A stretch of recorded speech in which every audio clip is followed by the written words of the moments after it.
setting up intervention programs that work. We have a lot of intervention programs, some of them successful, most are not.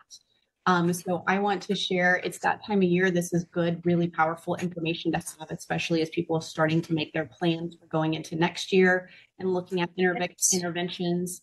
This is our 2024 data. So this is recent relevant data, but as a country, 65% of students that are incoming freshmen enrolling into community colleges are needing remediation courses. And those students who are entering as freshmen in four-year public universities, 25% are needing at least one remedial course.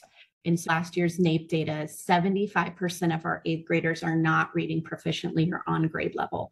And that is really reflective of other grades too. What's staggering is that's even higher when we talk about minority subgroups, that's in the 80%. Even in two-parent households where both parents are college educated, 49% of students still are reading below basic. Today, I'm going to share with you what research says are the most important 8 components. So these are the 8 components that you need to have for any program to be successful and able to maintain. Number 1 in designing our program is the assessments that we're using. At the secondary level, we have a lot of challenges when it comes to assessments, because we don't have as much data typically as elementary schools or students do. We lack both formal and informal assessments, and we have to rely on grades. And we know that's not an accurate picture of what students are able to do cognitively and what they know academically, because attendance is factored in there, motivation is factored in there. It's always not a clear-cut picture of students' capabilities and their understanding of content. Also, it's limited on what grade levels are assessed. So we know like iLearn in Indiana, which is our state annual assessment, iStar in Texas, every state has their own state test, but it's typically grades 3 through 8. So we're limited on that annual data. And then whatever formative assessment that your school or district uses, whether it's iReady or NWEA, that typically doesn't go past 10th grade. Usually we stop testing high schoolers after sophomore year because we don't want to over-assess them because of SAT and ACTs. One of the things that is very important if we're talking about specifically reading assessment is that we have to find an assessment that will decouple those reading rope strands. We have those 2 strands we're working with, and we have to do an assessment that really decouples those. We're not teaching reading comprehension. We're teaching all of these things on the left. When we assess reading comprehension, it's really a myth. We are assessing these concepts. And what happens many times when we are testing students is we're testing for language comprehension, especially at the secondary level. If they are tested over language comprehension and they're scoring poorly, and then we put them in an intervention class and we just give them background knowledge, vocabulary, but we don't hit decoding, sight words, spelling, then we're not going to see growth. And then we wonder why our interventions aren't working. So we have to have that assessment that will decouple both of those things, that word recognition and that language comprehension piece. We need an assessment for each type of reader, or an assessment that will highlight and show us what type of non-readers we have. We have our non-decoders. So we're using metaphor like stuck in the driveway. So they need really explicit instruction. And to assess that, we have to use something like the phonics assessment screening test, or the rapid naming test, or DIBELS, the nonsense word fluency. That's what all these acronyms are here. And then we also have students that can decode, but they're not fluent readers, and that really impacts their comprehension. Maybe they just need some more fluency support. So there's a specific way we teach that and way that we can support that. There are also specific assessments that we need to use to determine whether fluency is an issue for students. And then maybe they are fluent readers and can decode beautifully, but they read and they have no idea what they just read. And those are our non-comprehenders, or just kind of lost on the highway. They can do it, but they're not getting it. We need assessments that are answering the question that we're trying to find the answer to. This model, it's the cognitive model of reading assessment. And I find this very helpful, especially if you're a reading interventionist, if you're working directly with students, or if you're an instructional coach. This model shows us is if we're looking at reading comprehension, it really gives us the pathway to intervention. I need an assessment that will show me where my deficit is. If it's in automatic word recognition, like my sight words, my fluency, or if it's in language comprehension, or if my deficit is just in strategic knowledge. And strategic knowledge is how I interact with that text. Maybe I just read it and my mind isn't like interacting with the text. So I need to annotate. I need to do a KWL chart. I need to have a vocabulary notebook. These are just those strategies that support reading. And so when you find where your student's deficit is, and granted it may be in more than one of these paths, it shows you kind of the steps to remediation. And so if it is that automatic word recognition, then we're going to check the fluency. We're going to go back and check the sight word recognition. If they're still struggling there, we're going to look even deeper. Is it a print concept issue, or is it a phonological awareness, a sound letter correspondent issue? This can be a helpful model to really track that whole remediation path for each type of those learners, whether it's the non-decoders, the dysfluent, or just the non-comprehenders. After we go through each one of these kind of 8 components, I want to just do a real quick stop and reflect so that you have a moment to think. What are you thinking as far as what assessments do I have access to, or what assessments do my students have access to? And then maybe what data do I still need? Maybe I have reading comprehension data. I don't have anything where I'm testing their phonological awareness. That's what I need. And then I need to think about, how am I going to get that?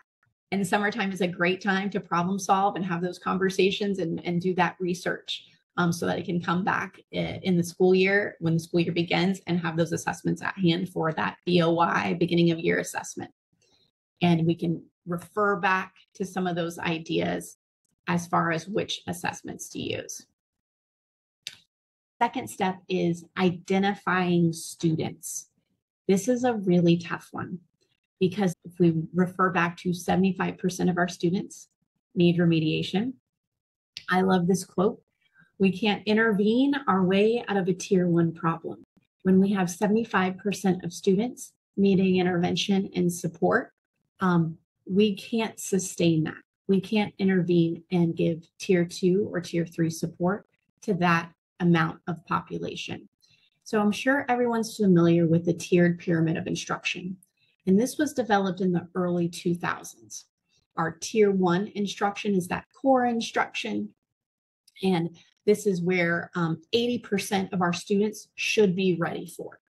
So tier 2 looks at that targeted instruction, and we're looking at about 15%. And then tier 3 is that really intensive, typically one-on-one support. We adapted this as school districts and systems, and we use this for how we structure our intervention. For example, we do our hiring practices based on this, of how many interventionists we need. The problem with this is this pyramid is outdated, because no longer do our kids fall into these categories. We have special education students on average in the United States have about 20% special education students. The English language learners around and are gifted and talented at the district level is typically around 7%. So when we look back at that pyramid, we are only structured to support 20% of students to give them special interventions and scaffolds. If we look at what our students actually need, special education, English language learners, and gifted and talented students, we're combining all of those. That gives us 37% versus the 20% of the pyramid. So we are experiencing so much strain on our resources as a public school system, because we were not designed or set up to have interventions for this multitude of students.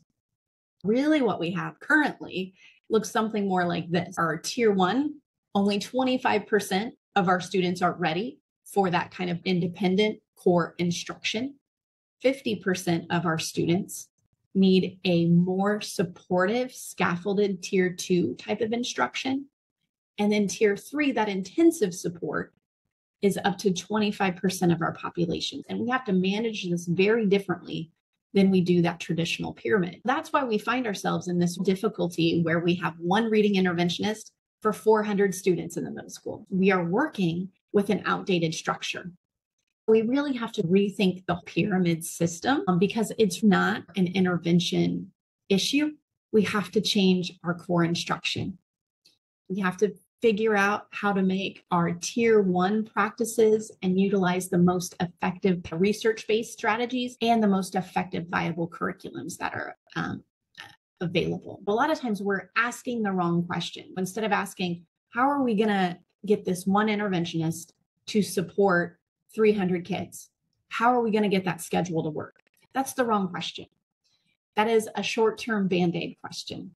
The big question is, how are we going to adjust our tier 1 instruction so that the majority of the students are getting what they need?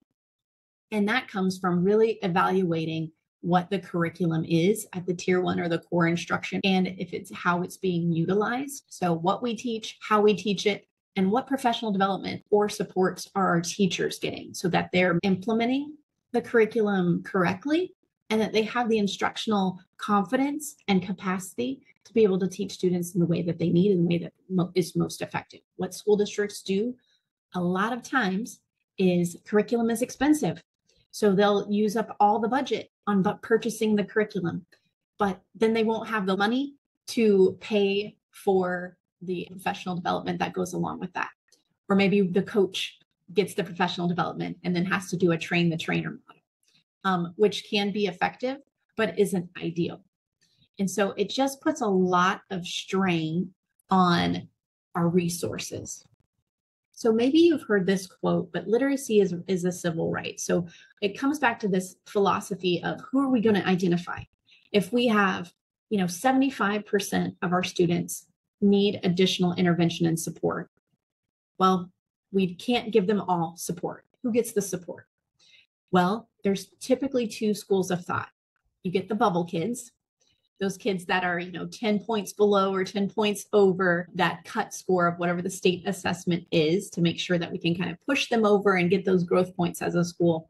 Or we look at the bottom 20% of student on like the student achievement scale. It used to be typically the bottom 20% of students had special education accommodations, but that's not the case anymore. So we can't rely on students to have support through special education and then have a separate intervention program. So we really come back to this whole, dilemma of who gets the support. Literacy is a civil right. Everyone has to get this information. And so the questions we need to ask and address ourselves are, how are we addressing tier 1?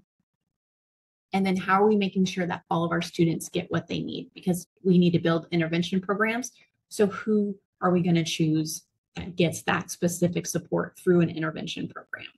But what about all the other students? And how are we getting them what they need? It's going to have to come through tier 1 instruction, and we're going to have to also support literacy through our science and social studies curriculum and teachers as well. So moving on to component 3, we're looking at the schedule, which usually deals with the whole structure of the school. 80% of all instructional initiatives fail on an annual basis. So what typically happens with interventions, we try the schedule out for a year. We see that students aren't growing, and so we'll just throw that schedule out. So if we have an RTI period or an MTSS period, sometimes we call it WIN, what I need, the WIN acronym. If we don't see students moving within that year, we'll cut that out of the schedule and we'll build it back into our core class time. But don't be so quick to throw it out. Let's reevaluate. Let's look at really what's not working. Do we have the curriculum? Do we have the right teachers? All those components that make up that structure, instead of just being quick to eliminate that. Because I see a lot of school leaders or coaches that are quick to say, hey, this isn't working. Let's just get rid of it. But there are a lot of different ways that we can really customize. Sometimes there's a 0 hour. I see that typically at high school level where they come in before school. and teachers are available to give help and extra support. Sometimes there's a specialized course, so like a math lab or a reading lab. Block scheduling only works if teachers have the training of how to utilize that, or they just end up using the first half of class like they normally do, and then the second part becomes a study hall. So they really need structure and changing about how to make that really effective. Then another model is using centers or station rotations at the secondary level. This can be a very effective to get in scaffolding and really the remediation during your core time. Reflection time. What do I have? What do I need? And how do I get it? And I just want to make a pause here after we've been through kind of our first three components. What you're thinking, what you're processing, what's resonating. Feel free to put it in the chat or just come off of mute and let me know what you're thinking. Next step that we're going to look at is staffing. I love this quote. This is one of my faves, but the single most important determinant of success for students is the knowledge and skills of that child's teacher. I don't know if you've heard this. You can give me a thumbs up if you've heard this or not. This is one by Linda Darling Hammond. Whenever I teach classes at the university level and like the methods classes or the intro to teaching class, I usually open with this. Nothing is more important than your skill set and your knowledge level. That is the number one determinant in your student success. In Texas, in 2024, 30% of the teachers that were hired were uncertified. We have more students in 2024 with disabilities that didn't receive special education services, or those services were delayed because we didn't have the staff to be able to support the students' needs. And then many times we just have districts where all the intervention times or even groups within the classroom are led by paraprofessionals or teaching aides, teaching assistants. Our learners who have the most needs should be with our teachers who have the most skills. If we have a paraprofessional running our intervention course, we need to look at what we can do to really make sure that those students are getting their needs met. There's one reading specialist that is working with hundreds of kids that are identified. They don't have the capacity to do that. Even ELA teachers, it's a different skill set, teaching decoding when you're looking at that kind of level of support and going back in the level of skills or mastery that they need practice with. As secondary teachers, we didn't learn those skills. We learned literature and essay writing and things like that, not spelling and decoding and fluency. So it's a new skill set that many interventionists need to learn. So going into building an intervention system for next year, who does my school have to lead those interventions? Who do I still need? And then how do I get them? How can I incentivize teachers maybe to take that extra PD, learn those things of decoding and phonology so that they can build up their own capacity and skill set. And in math interventions, we still need skilled math teachers to work through those math supports also. I can speak for Indiana, but it's reflective in many of the states, similar to how we had the dyslexia legislation coming through the states, which really pushed the universal screeners for reading. The same thing's happening with math now. So that's really going to be reflective of those same reading practices where we're looking at screening math skills in the primary grades and really identifying those students and getting them supports early. So moving on to our next ingredient is teaching. That combines two things: what we teach and how we teach it. One of the most important things that can affect school-wide achievement is the curriculum. Curriculum is an essential precondition for effective teaching. Ineffective teachers could become highly effective teachers if given a decent curriculum to work from on their first day of school. And then many times a lack of curriculum has been identified as one of the main reasons teachers leave the profession. How many of you create your own curriculum? You create your own core curriculum, you create your own intervention curriculum, you create your own summer school curriculum.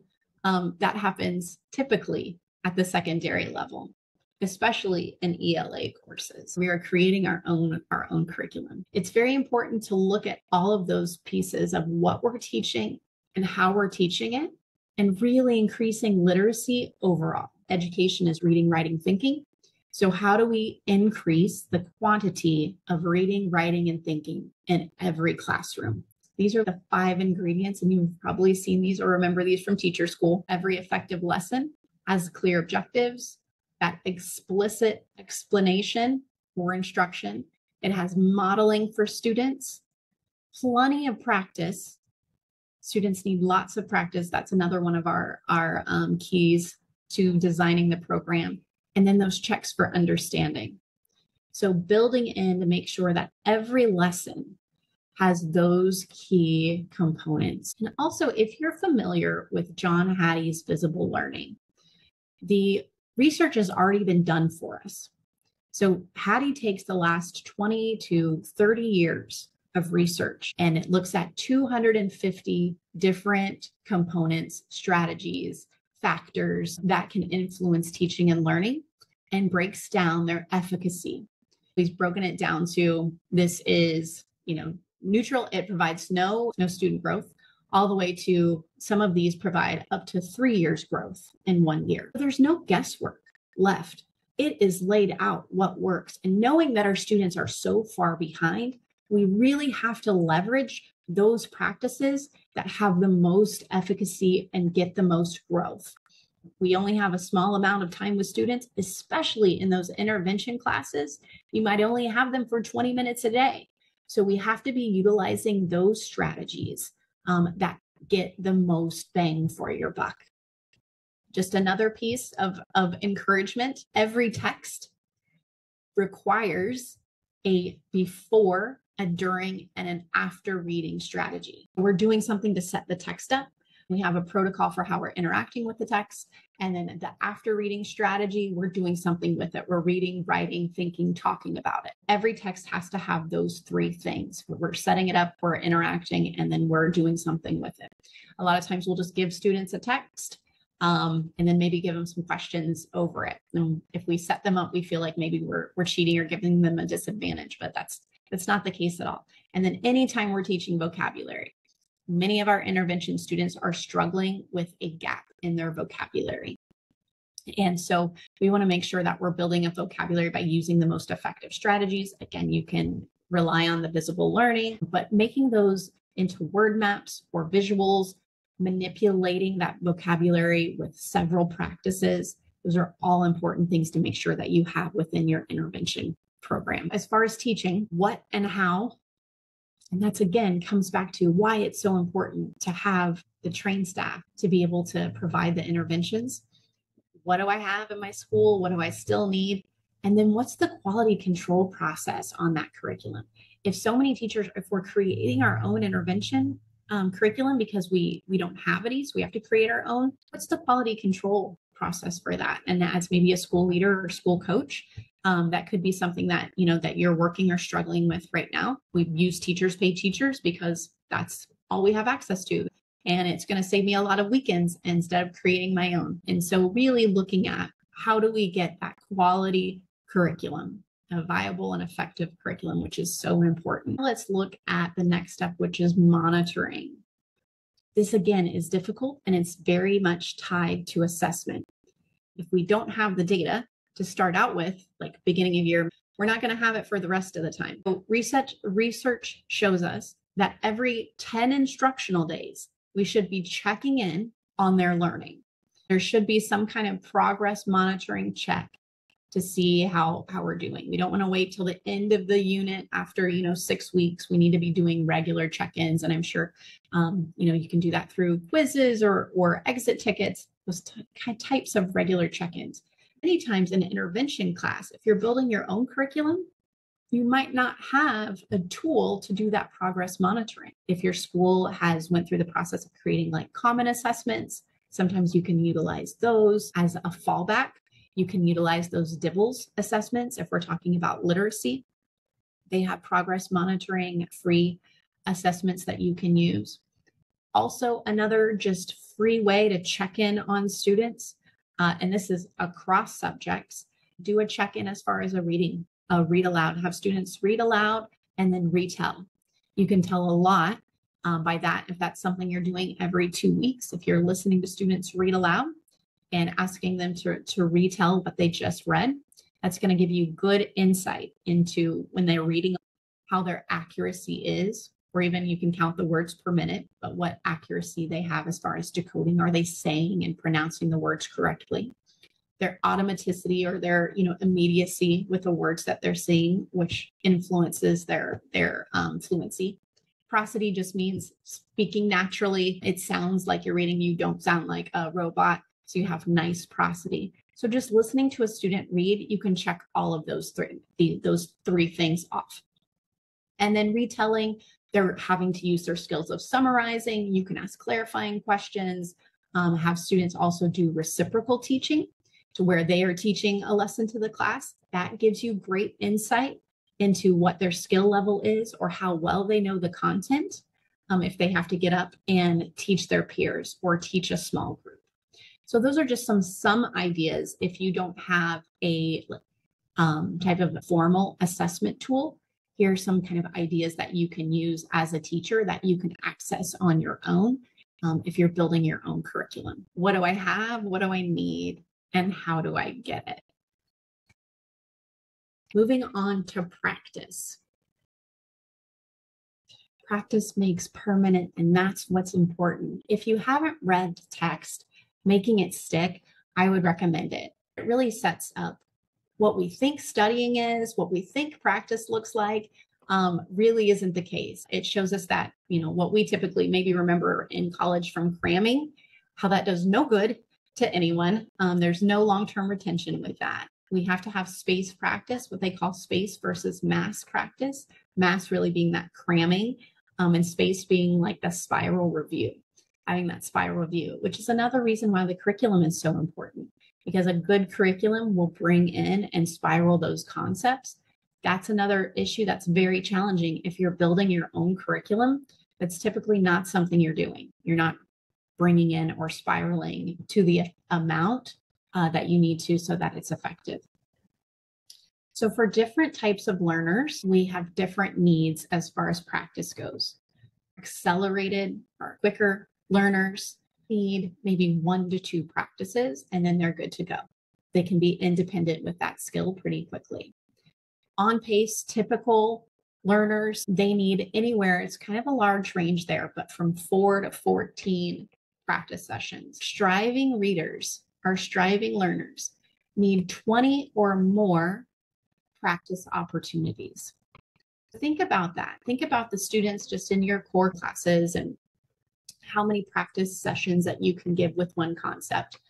There's not enough time in the pacing guide or the curriculum to really give struggling learners the time that they need, which is often why they fall behind and that gap gets bigger and bigger. It's not that they can't get there, they just get there at a different pace. Meanwhile, everybody has moved ahead. That's why this intervention course, designed correctly, can be beneficial if we're really focusing on that intervention becomes a space where you can provide lots more practice. Practicing the things that we don't have time to practice within the core classroom. One of the things that's really important with that is the messaging, even to both teachers and to students. So the messaging to teachers being, it's okay to slow down in the pacing guide. It's okay to slow down in the curriculum. Don't just hurry and get through it to try to get through it. If you're not doing it right, why do it at all? If they're not going to retain it, let's do the things that they need to retain to make sure that they get those and have a solid foundation. Instead of rushing through, let's get them to know those key skills and concepts really, really well. How are we getting students that practice? So if that's happening in class, how do we make that happen? If it's happening in intervention, what does that look like? Practice is huge and one of those important ingredients that research tells us has to be in any intervention program. And then the last ingredient is destigmatize our intervention. Students are really savvy. If you've ever been in an experience where you are slower to catch on than your peer group, that has a physical reaction in your body. It might be nerves, it might be anxiety, it might be I have to push away. I'm sure in some area or another in your life, you've experienced that. Imagine coming to school like that and feeling that all day, or feeling that for most of the day. It affects your identity as a learner. If we're working with adolescents, we know this is a time their brain is forming as fast as it was when they were a toddler. Perceptions that they develop of their self and their identity as a learner is crucial and will stay with them the rest of their lives. It is so essential that we change the stigma around intervention, all about semantics, really, meaning how we sell it to them. And teaching middle school and high school, you're basically trying to sell them whatever. You're trying to get them interested. You're trying to get them to care, to pay attention, to pick up whatever you're laying down. And if they are in one of those physical states or feeling like they're not successful or can't be successful, they will not engage. You have already lost the battle if a student enters your classroom and knows that they're there because they're not smart and everybody else is, doing better at this skill than they are. So how do we reframe this for students? Or once they're in that classroom, how do we help them reframe why they're there? This is the first domino in the line. And if we don't get this right, then nothing else matters. So an example, when I'm working with schools and with students, I don't say like reading remediation, or we don't even say reading lab because they've caught on to what reading lab and math lab means. I've started using and pushing the term linguistics, even though they might need first and second grade reading skills. Linguistics is the study of language. It's one of the fastest growing majors in our country because of AI, and AI was built on language models. This provides a different selling point or framework. You might be interested in this as a college degree. This is more of a college career opportunity course.